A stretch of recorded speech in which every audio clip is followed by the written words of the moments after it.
In this episode, Jessica will go over the steps we took to stop our 35-year-old hatches from leaking.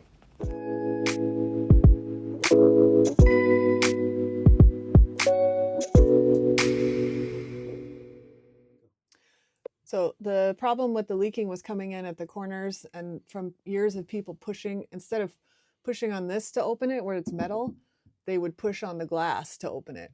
And so eventually it would break, it broke that seal, the caulking. So that's kind of where the leaking came through. But it was hard to tell because it was all over, the water was coming in all over the place. So it was hard to tell exactly where it was coming from, but you could flex it, you push on it, and it kind of, a little bit of flexing. So we'll talk about some hatches today. We had a little leaking problem when we first bought the boat. This hatch and the forward berth there, they leaked. We knew from the plexiglass, so not the actual hatch itself. So what was happening is the plexiglass, when people had over the years pushed up on it, and then the sun had wrecked it, and so it was causing a leak. So we decided, well, we'll go ahead and take it apart and see if we can fix it. The hatch itself this is aluminum. These are Bomar hatches, 1989, so vintage. Aluminum hatches. They were getting pretty just sun worn, and the powder coating was paint or whatever they use is coming off.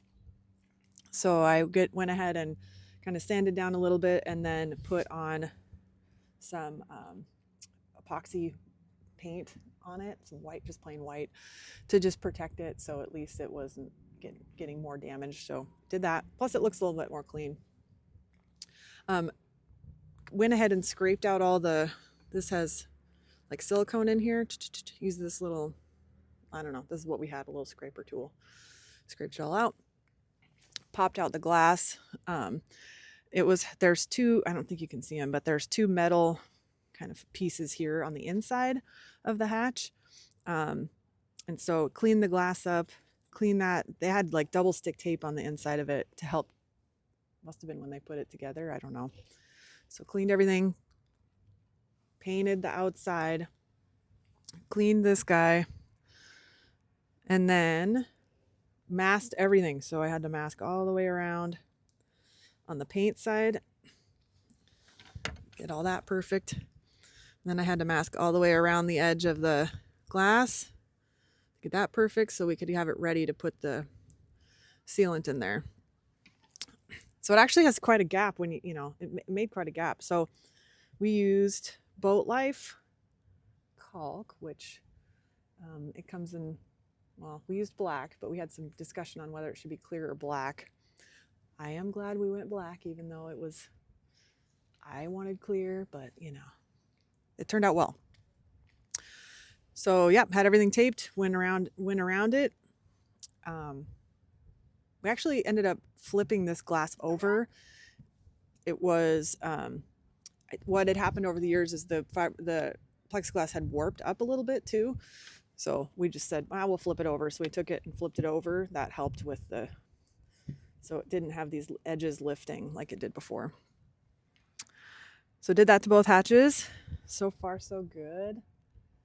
We've had some good, super heavy rains. And when we first bought the boat, any rain was just like a little sieve. So super happy with how it turned out. I mean, it's not a perfect job, but better than it was. So anyway, that's our little hatch adventure. And I'm very happy that we fixed those, because we were a little worried that if it wasn't the plexiglass and that didn't work, that the whole hatch would be leaking, which it thankfully is not. So there you go. That's it. Good luck on your hatches. Hopefully you found this somewhat informative, and please like and subscribe. Thank you.